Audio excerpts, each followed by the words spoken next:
An infusion jar is where you are combining a fruit, herb, any number of various organic type objects with a whiskey.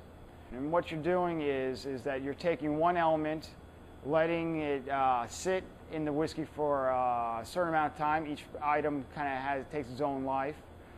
And so some things take a day, some things take a week, some things take a month. But basically what you're doing is adding an element to the whiskey, letting it sit there for that time, and letting it create its own new product. So Forty Creek had asked if I'd be interested in doing it, and I thought, yeah, I thought that would be kind of a fun thing to try, but I wanted to be unique. I had seen many places do whiskey with cherries. I've seen tequila with pineapples. We wanted it to be completely different. And in somewhat of a self-serving manner, I wanted to combine a friend's project, which is Cat's Coffee, and said, hey, let's try using some coffee ground and some whiskey and let's see what happens. And sure enough, it ended up being a big hit. And one that we still have today, that's one of our better sellers. From that point, we had a gentleman who's the North American brand ambassador for Glenrothes come in town maybe 2 months after we had first created it.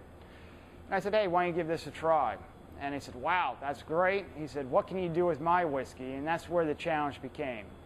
So from that point, he asked, what did I need? I said, I need 2 infusion jars. He said, all right, done, you'll have it tomorrow. So we had 2 infusion jars, and really what I try to do is sit down and think about what are the inherent flavors of the product that I start off with.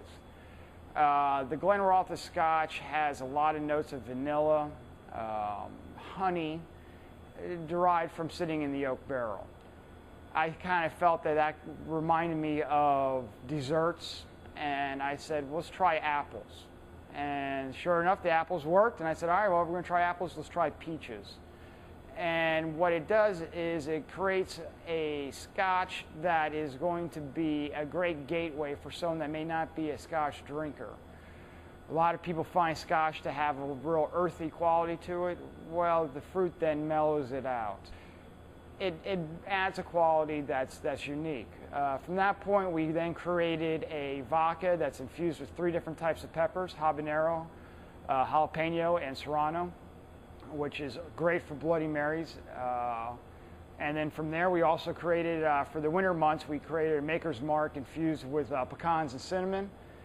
Perfect for the winter months, and great in a Manhattan.